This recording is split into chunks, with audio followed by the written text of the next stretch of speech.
California? I'm in Long Beach. And what's the weather? What's the weather out there like right now? Been, right now is nice, sunny. I haven't worn. I work from home, and I have worn regular pants unless it's a fancy dinner. I just wear shorts all the time. Right on, man. Well, I apologize in advance. I have a cold, so in Wisconsin right now it's November 10th, and this is like just the beginning where we transition from like nice spring weather, and then it just gets horribly cold. So I'm transitioning. And I've got like a horrible cold, but today I thought it was a good opportunity to bring you on since my accident in August of this year, 2017. I've had a number of people reach out to me to hear more about my story, and you were one of the first people to come and ask, to hear about what happened, and we talked a little bit, but I wanted to get you on today to talk more about what happened because it really does. There's a lot of things that you told me that other people need to be aware of. So my intentions with these podcasts are to make people aware of it's not even just jiu-jitsu. It's just all the way around in whatever sport that you're doing. When you're dealing with the brain, you're dealing with a high performance sports car, you know what I mean? And when that thing breaks down, you got problems. So I wanted you to tell your story and really make people aware of the warning sounds because you made some you I'll let you tell the story, but there's a lot of timing things I think you would have done you wish you would have done better that I'd like for people to be aware of. Sure. Yeah. Let me. Mine was also in August 15th. I think I was around 4 days from either before or after yours. Yeah. And it was a very hot day, and I was in a jiu-jitsu class. I'd only started out. It was day one of week 4. So I'd done 3 weeks of jiu-jitsu, and I love it, and I will find some way to start again, but not for now. And it was intense, and it was a little bit too much, too intense, the sparring. And I don't even know the names of some of the stuff, and I called a choke or rare naked choke or guillotine type stuff. I think I never let anyone have toward my back, but still it was pretty over too out of control, and a little bit it was I'm from a wrestling background, and the guy I just put my shoulder and my neck really close to his side, and I try to just get control slowly, and I'm not doing anything jerky. Are you in the guard? So he was in a guard, right? It was on the ground, and then I'm pushing the legs down, and I'm just trying to move around to the side, and I had my neck, my right on his side, and I called it a headlock. You would call that it sounds like a front guillotine. Yeah, but it's off to the side. Yeah. So I push my head really close to his side. Oh. And that way he can't really get on his neck. And I always thought a choke has to have both sides. So I didn't. So he's trying to pull me over. And that's going on for like 2 minutes, super intense. And that would happen repeatedly. And that's too much pressure on one side. And trying to pull it across. And in my mind, I'm thinking like, well, there's no way I can ever get choked out if they have just one side. But there's more. Like this is just like you're talking about the brain. The way I think about it now is just like eyeballs. Like when you're boxing, you keep your fingers in, in MMA. You don't poke each other in the eyeballs. And so you could easily I think Michael Bisping, I think he had eye injury from being eye pokes. I mean, he has a detached retina. Yeah. So I was in there, and the class was a little intense, and it was a very hot day. And at the end of the class, they asked, like, hey, so like, you know how you talk a little bit? And I was a little confused. And I felt like the heat was really just bothering me more. And I went home, and before I went there, I went to the grocery, and I couldn't find where the Gatorade was. And I just, 2 small containers of water, a little confused. I just thought it was the heat, and heat's bothering me. And then I'm like, boy, this heat just really killing me. Let me just lay down for just a minute in the bed. And then I must have been like, it was just a few minutes. I thought you ever like sleep on a leg, on an arm, and you think, Yeah, you wake up and it's like it feels like it's asleep. You there? You there, Ray? yeah. Then let me get closer to my Wi-Fi. Yeah. And like was it a tingly? Was it just tingly, or did it feel like it was like asleep and like? Good question. It was not tingly like a normal one. It was completely, I thought, was numb, like didn't work, and I fell out of the bed. This is your arm or your leg? My whole entire arm and leg didn't even function. So the one side? One side of my body did not function, and I fell out of the bed, and I was on the ground, and I couldn't keep track of time, but I estimate that I was there for an hour before I could even stand. I was completely out of not in a normal sense of my mind. And I was in the ground for so long. Then I finally stood up. I was confused, and I didn't know if I had peed on myself. I didn't know there was so much sweat. I didn't know if it was spit. And I was so confused that I just cleaned it up really quickly. My girlfriend came, about 20 minutes later. So I've been around for an hour and a half now on my own on the ground, and she and just since I fell on the ground, and I didn't even notice I had a limp until she came. And then she told me my speech is extremely slurred, and she told me I had a stroke, but I was so confused and out of my mind. I was like, no, I just think I have a heat stroke or something mild or something. And I made the mistake. And one of the things people should learn about this is those are 3 big signs. One, a limp, weakness. On one side, the speech, and I forget what the third one. Speech is slurred.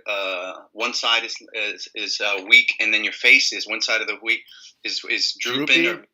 Yeah, I sneaked onto the hospital right then, but it wasn't until 9:00 we went to the emergency room, and they did an MRI, and they said you had a big stroke. You're in the middle of it, and a big artery right in the left of carotid, just shortly after here in my brain has a huge clot. Yep. I know. I do the same thing all the time. Still, it's really weird. I go through speech. I'm getting very progressive speech therapy. Sure. Like once in a while, like some of these words just don't come out the right way. How about when I found mine goes crazy if I try to talk while driving on the freeway. It's completely too much. Oh, Jesus, yeah. So on the freeway, it's just too much. So I mean, one of the things, I've learned for life, and I hope people take away from this, is always, if I had made it to the hospital sooner like you did, they could have given me the medicine to block the clot. The TPA. It would have saved some of my brain. Yeah, the TPA you're talking about? That's it. That's right. And, yeah, I mean, your accident and my accident were different because mine was fast, and it was like you knew there was a problem. Like I couldn't speak. I was, and I was like completely paralyzed on my right side. So like I couldn't even move. I couldn't speak. The words weren't coming out. So they had to rush me to the hospital. Like it only took them about 5 minutes to figure out this isn't right. But you had people around you, and that's great. And yeah. and it helped, and it happened quickly. And I think if I just had been people around me, but Yeah, Well, that was here's the concern that I have is that I'm hearing more stories like yours than mine, and where you guys are leaving the jiu-jitsu because there's another gentleman that reached out to me. He also had a neck injury, same exact thing as you. We're going to be getting on pretty soon and doing a podcast as well. It was like all three of us the exact same month. We all had it. So, but his was more like yours, where you guys like something wasn't right at practice, and you guys went home, tried to man it out and just tell talk yourself out of anything, and then it just progressively just got worse. And myself, um, it now for me, I'm looking for warning signs all the time. I look back prior to the stroke, and there may have been some warning signs for me prior to that. I can't time travel, but as I go back and I see symptoms, um, uh, I had my carotid artery was uh, it, something didn't I didn't know it was a carotid, but I thought I had like a sore throat, and I didn't feel good, and something was off. I mean, even my training partner that I was caught in a north south choke, and my training partner Rob even told me, he goes, when you were on the mat that day, he goes, that just wasn't you. He said something was really off. So you know for me, it's understanding that. I mean, for me, it was overwhelming to get three people reach out to me. My a story went out, one day, and like within a month, I had three people reach out to me, and then all three of us have all had the exact same action in jiu-jitsu. So that brings up to a whole nother element is, I've been training for 9, almost 10 years, religiously. And so my style of jiu-jitsu is going to be different than you. You're in your first month. I've been rolling for 9 years. So for me to go back on the mats, I'm not going to tell you it's not fearful. You're definitely scared, but I have more control of allowing people to get to my neck because I understand the movements. For beginners, as a white belt, even as a blue belt, you're still getting into your groove. I mean, in my opinion, it takes somebody at least 4 to 5 years before they become kind of fluid. You know what I mean? They used to joke around at my first school. They called me Bam Bam because I was just, you know what I mean, just a bull in a china shop. And I thought I was being smooth, but I certainly wasn't. And in time, jiu-jitsu, um, jiu-jitsu provides you that movement and control of your opponent, but it takes time. So that brings us to the whole another question is, you're a beginner, and you have not been back on the mats.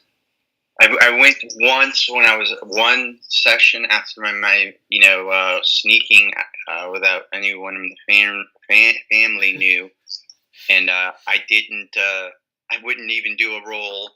I wouldn't.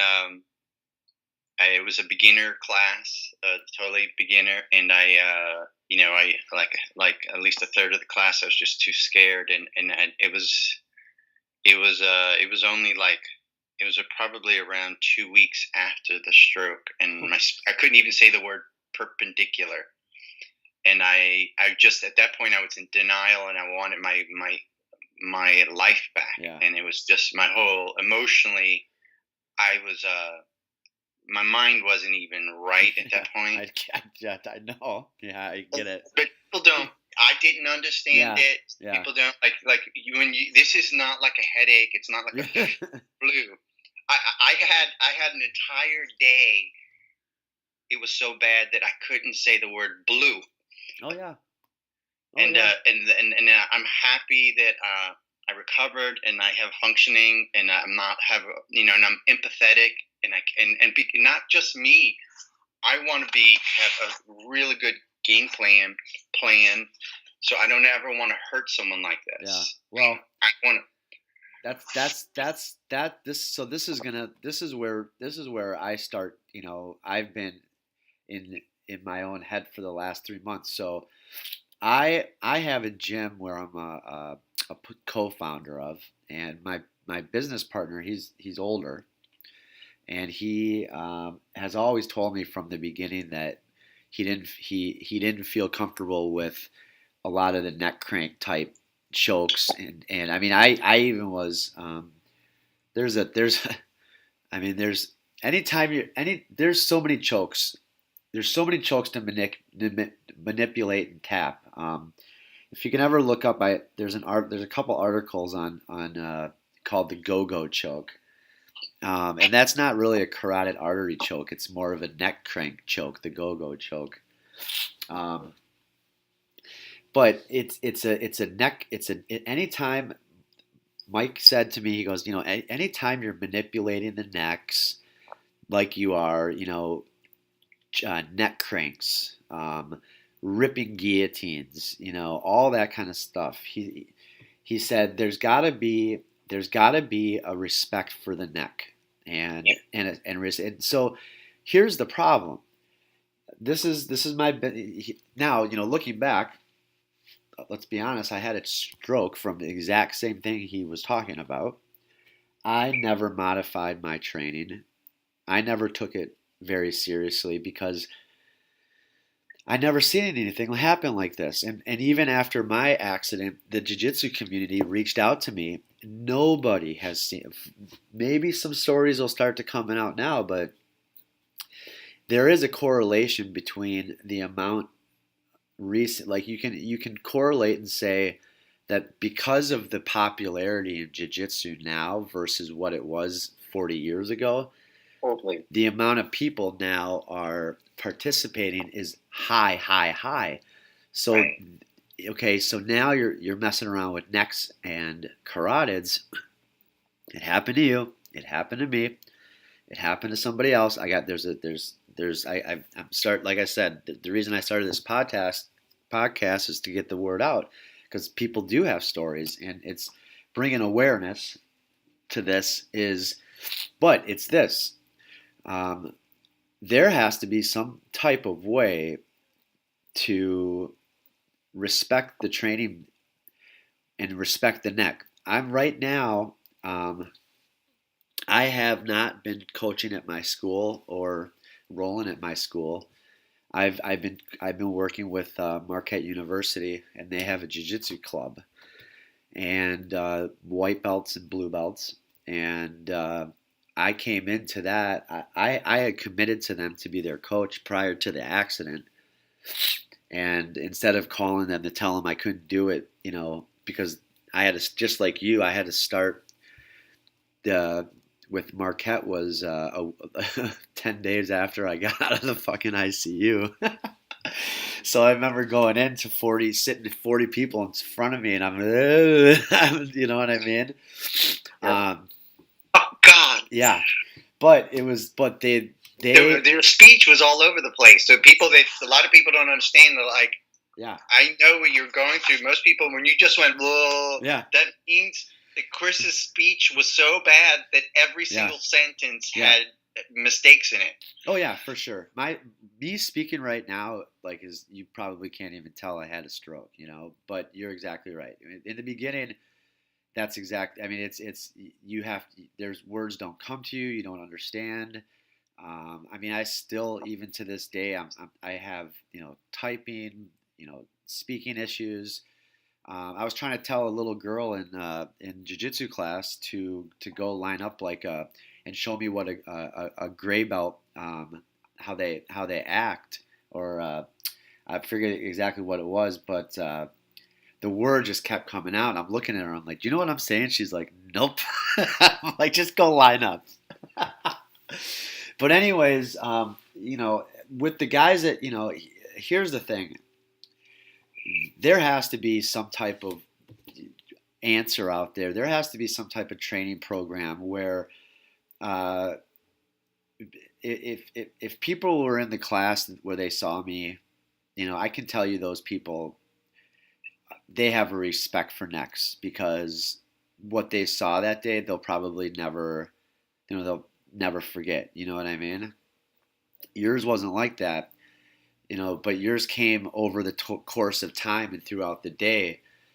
And the fact, from my perspective, now that this has happened to me and you, a white belt in a 4-week program, uh, rolling with, was it a blue belt, a white belt, purple belt? Two blue belts, and then we would tag team. And I had a wrestling background, and I was good. I did well against them, but the thing is, I think one of the things that's going on, just like you're talking about popularity, people are used to looking at UFC. Yeah. And they think a choke should look like an arm wrestling contest, and it's just get it close and then wrestle it and muscle it to get, and then cinch it, and your neck is not like your heel. Your heel is made for walking on the ground. Your eyeball is not have armor on it. It just has eyelid. Yeah. In a similar way, you have to have a different level of rules if you want people to be safer. Then that would get used to this. Jiu-jitsu is a relatively new sport, and it's more widely popular. And I think we can encourage people to explore things for in gradual attitudes about respect for the neck, and more caution around that's different than a foot. Because if I had my choice, I would have gladly had both of my legs broken twice. Yeah, of course. Have this stroke. Oh God, of course. So this is a major thing. What a lot of people don't understand, skin regrows. Yeah. You don't grow brain cells. Well, don't tell me that. I'm trying to pretend like that's not the case. So, right. I think in my mind I'm going to get better from this whole thing. Yeah, but I'm always brain. You'll look that, but it is serious, and I know. And I'm happy we're both withstanding it well, and partly because we were very lucky. Collaterals, my neurologist said. He says the reason you withstood it so well is because you have collaterals, which mean the other blood vessels, which are quite small relative to the middle cerebral artery, they gave enough oxygen that it wasn't a complete catastrophe. So is that because you're healthy and? Right. I mean, you didn't have any pre-existing conditions that you know of, right?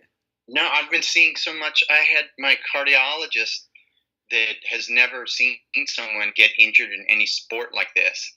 He says, this is a freak accident. He says, I have no understanding how this happened. He says, I can't understand how this could happen.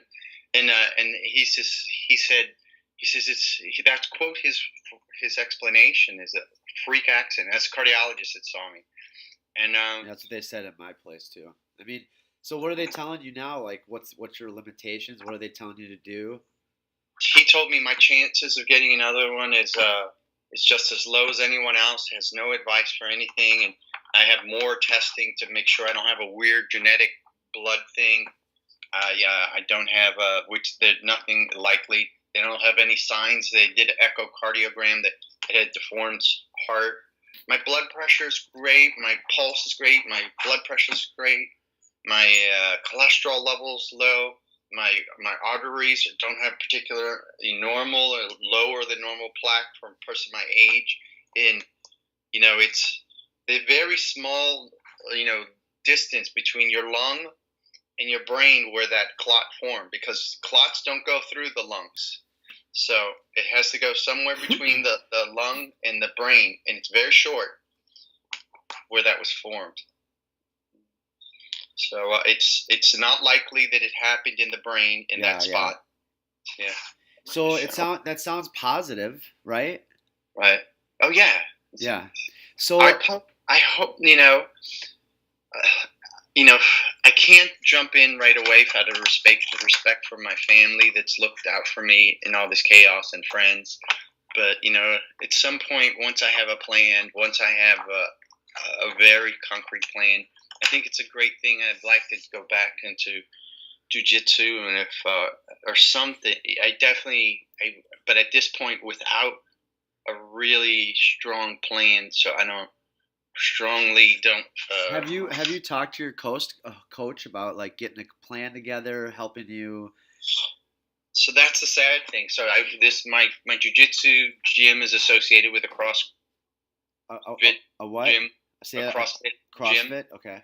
Yeah. and Kevin let me go. I went in that one class, but he doesn't want to. He's the owner of that club, and he doesn't want to meet. And so I talked to the CrossFit guy that works with him, and he cross promotes, and he thinks that Chris. He said his name is Chris, and he said, Ray, this would have happened. It didn't happen on the mat, therefore it's not related to jiu-jitsu. And he says, you should, this would have happened no matter what. And he says, and don't come into the CrossFit gym anymore. And you should just go into the gym and lift light weights. And, that's his own take. Well, and he's obviously not educated, and that's all it is. So I think they're more concerned that this is this a liability? Yeah. And they're not. I'm like, that's not my focus. Yeah. My whole focus is about this. I believe it is an amazing sport and personal defense art, totally. And I respect what jiu-jitsu is a real deal. It is not hocus pocus. But at the same time, I'm not. I want to have a strong confidence that I'm a very, very healthy, smart, individual, and I'm not gonna just listen that as though hey, I should just do 5-pound weights in the gym. So here there's the disconnect. I mean, even when they were discharging me from the hospital, they're giving me these books, and it's like life after stroke and blah blah blah blah blah. And, they're giving me the books, and they're giving me disclaimers like, this probably isn't really applicable to you, but this is what we do when we discharge people. Everything is, marketed towards, 65, 68-year-old men who have had strokes. And when I was, my follow-up with my doctor, it has been, what kept you alive, just like you said, what kept you alive is your health. So that being said, also with me, there was no pre-existing conditions. My exams were all in order. All my HDL, LDL, everything's in order. So this was just, it was what the neurologist said was it's a freak accident, just like yours.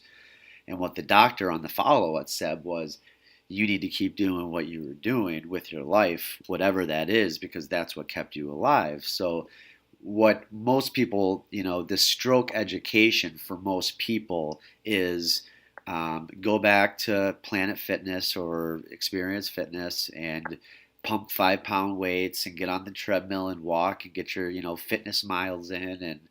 And that's number one. That's probably great for somebody that's 65, had a sedentary lifestyle, Right. Doesn't work out, your Facebook profile picture is you with a is White that tiger? yeah? What's up with that? Where is that? That's in Myrtle Beach Safari. So I have a friend that Doc Ansel, who runs Myrtle Beach Safari, and about 8 years ago or so, I helped build that pool. Uh-huh. And it's got a glass wall, and I took my mother as a trip to show her, and they were doing a photo shoot. And I said, and he goes, with a tiger in there, and he goes, Ray, you want to go in there? I didn't even say anything. I didn't plan anything. I just took off my shirt, took off my shoes. My mother was like, "Is this some sort of like fake thing?"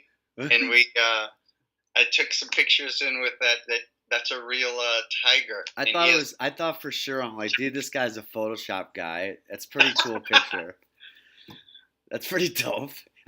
You're ripped, so a guy like that's probably not going to go pump 5 pounds, unfortunately. No, No, it was yeah. And most people, when the doctor said we're not the profile. Yeah. When you have a stroke, it's often they get older and older, and people have a very specific smaller artery stroke, and it's pretty severe, never opens up again, and a little chunk of brain, passes away in a certain area. What we both had was a massive blockage that eventually cleared, but it was over the whole brain, left half or part of the brain, and that's nothing like what your grandparents are going through. Yeah, this was a different thing, and it's rare for people our age to have it. So it sounds like you're not going back to that gym. I don't think so. I just don't think they. I think they're good people, but I just don't think they're receptive to the idea that it was related to anything with jiu-jitsu. And I'm certain it was 2 hours after I left, and I was feeling whacked after that sparring. That I thought it was the heat, and I was a little sleepy. Then and it took forever for me. I didn't even understand. It took me 2 weeks to even fully understand it. Even in the hospital, I was like, no, they got to be confused. Yeah. So they're not receptive that this is related to jiu-jitsu, and I remember in that class, I got up after sparring, and I said, I said, I'm going to start bringing oxygen, not just water bottles after class, because I was feeling like I'm having a really unusual time trying to catch my breath. Yeah. Wow. I'm gonna pull up those pictures you sent me real quick. The MRI. Yeah. Yeah. And I wish some ways I could have. I don't. I wish I could have a temporary scar on my forehead so people could empathize more easily the magnitude of what happened. Because if someone has a cast, they would have been more empathetic for me, my friends. But some friends think, I know, Race just seems a little neurotic now because his speech is a little off. I'm like, this is not a nervous speech problem.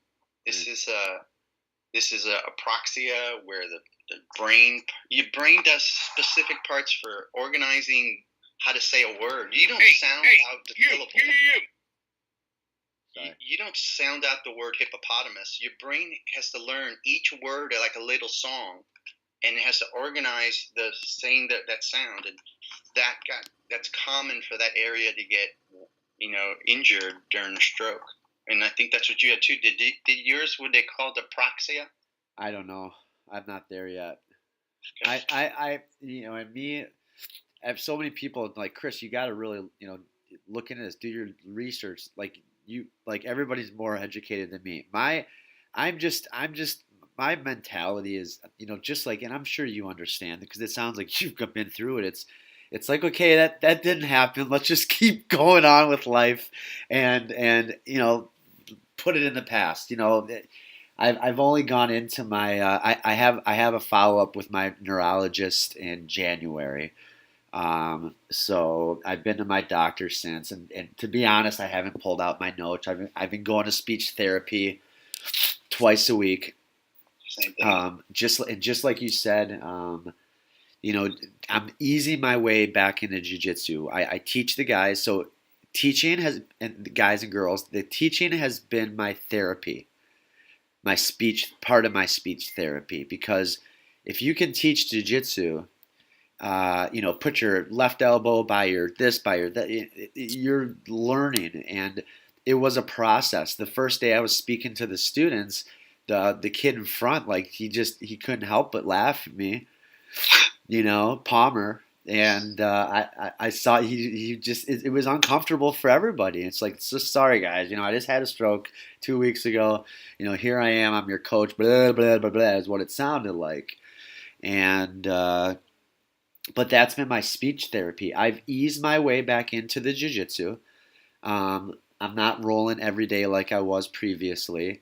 I'm giving my time, my people who I've spoken with, have all said, give yourself time. You've got to give your body time to repair. That's a good lesson that I've learned is, giving my, because the day I went on the mat, I mean, I went on feeling sick. Something wasn't right. Didn't know what was wrong.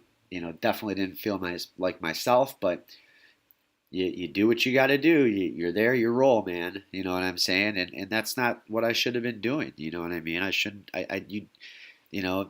Yeah, I'm not training for the UFC. I'm not getting ready for any world championship. You know what I mean? I'm a 40-year-old. And you can do. You have good personal defense. I mean, remember the two aspects of jiu-jitsu. It's an amazing sport, but it's also a hobby, and it's also personal defense. It is. And you got the hobby, and you've got personal defense. Yeah.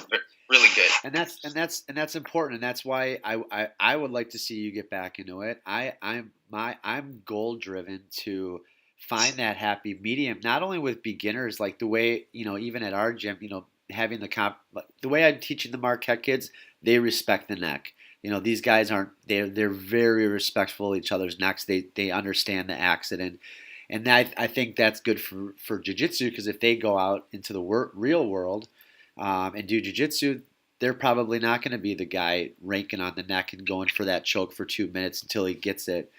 They're like, you can't fault anybody in jiu-jitsu, because jiu-jitsu doesn't know that this can happen. And unless they were in my class and there was only 5 or 6 guys in that class, and if they were in your class, they don't know. So I mean, again, that's part of the reason I'm doing the podcast, and I'm hoping that more people will reach out to say, hey, you know what? And I believe there's a gentleman out there. One of his students, I forgot, I read it, the Silver Fox, I think his name is, but one of his students, I remember, was somebody mentioned something about the jiu-jitsu teacher and coach is not a good coach if his students are disrespecting the neck. Something to that. I haven't spoken to the guy yet, but I read it on like one of my article posts, and so I think there's still a lot to learn, and I'm really happy to have the conversation, get your story out.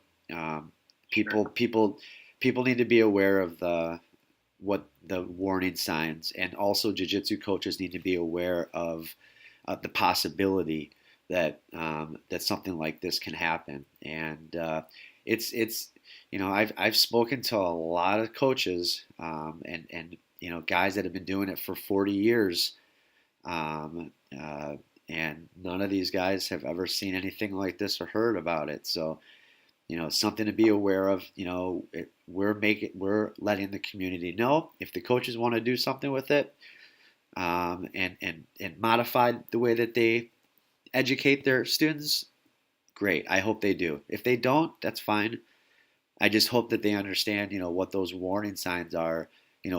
Because it is time sensitive. If you got somebody who's acting goofy after class, get into the hospital. He's only got about 2 hours before he misses the opportunity to get the medication like you did, and hope it never happens again and sweep it under the rug, which a lot of people will do, unfortunately. But until then, I think there's a lot of good stories out there, and I'm really interested in hearing what more doctors have to say, what more coaches have to say, what more students have to say, and kind of go from there. Sure. And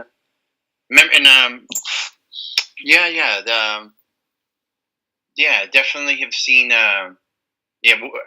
The takeaways are the urgency, and this is not necessarily. We're so hyped up that everything is a blood choke, and people are passing out from this. Yeah. It's easy for people to confuse it for that. Yeah, that's what they confuse mine for. And a lot of times it's in down places further south where I am. I'm sure in Brazil, where, it's like doing CrossFit with a winter coat. It's easy to confuse that this is the heat. Yeah. This isn't heat; it's the symptom. And then, if I had to do it again, and I hope I get into another school, I'm going to start at the beginner level, and I'm just like in a sparring class in boxing. you don't wail on each other's faces with gloves, right. in the first year or even after that, because you have to learn how to evade a punch, how to roll with a punch, how to what you can do, can't do, and I think this is more popular with UFC and growing, and people think of it, just because people have millions of dollars on the line, and they're and years and years of experience, the things that they're doing is that that's like a rock climber, that's ultra extreme level of risk and how far they're doing it. And that doesn't mean that you should be struggling several minutes for neck coach on a particular choke at a time. So those are the main takeaways. Let go, and move to something else.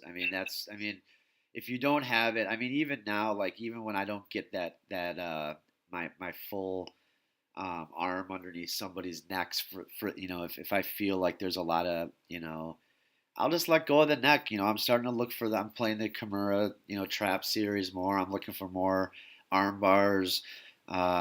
Maybe heel hooks are a whole nother thing. Everybody's so focused in on how horrible the heel hooks are and berimbolo and all that kind of stuff, and how dangerous it is. But nobody's talking about the Mataleon, the rear naked, and I don't think it's the rear naked that's the most dangerous choke. I think it's the neck crank type. Exactly. Yeah. Like that front. Yeah. That north south. Exactly. I think there's something in that position. And in my mind, it was my mistake to think that I'm safe if all the pressure's on one side. Yeah, that's what I thought. I'm like, I'm good. I'm breathing. I'm like, it was a north south, and I was holding to breathe on that left side, and then my fucking body went limp, and then he let go of me. I didn't pass out, and I. Right. That's how we were told. We're told I'm minimally trained in my case, but I was thinking that I thought it was 100% safe no matter monster pressure on one side, and it's not. I thought you had to have blood chokes on both sides. That's what I thought too. I thought the exact same thing. And that was so we know exactly what we're thinking. You know exactly what you're thinking. You think that's exactly what I thought. Says, you can go crazy on one side. Yeah.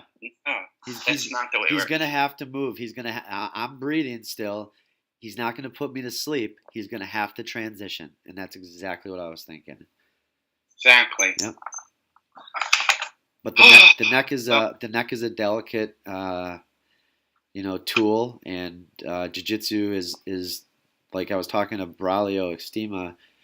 I told him the story about it, and he was looking at me like, "Oh my God!" He's like, "I've never heard about this." And he goes, gentle art my ass." He said, and it's true. I even rolling with people that are it's just that roll is just intense, and it's hard to slow it down, and but there is some way we all have to figure out that happy medium, so that people like you and people like I always envisioned I would do jiu-jitsu just like Helio until I'm 60, 70 years old, and it's still my plan. So I got to figure out that modification. I'll let you know when we figure out the curriculum. The bigger picture is there's more people doing jiu-jitsu, so it's not just in my stool. It's where you go next, and then even more importantly. I have 2 kids, and a lot of people have kids in this sport, and we've got to think about what we're doing with those kids as well as we train them moving forward. You're spot on, man. You're spot on.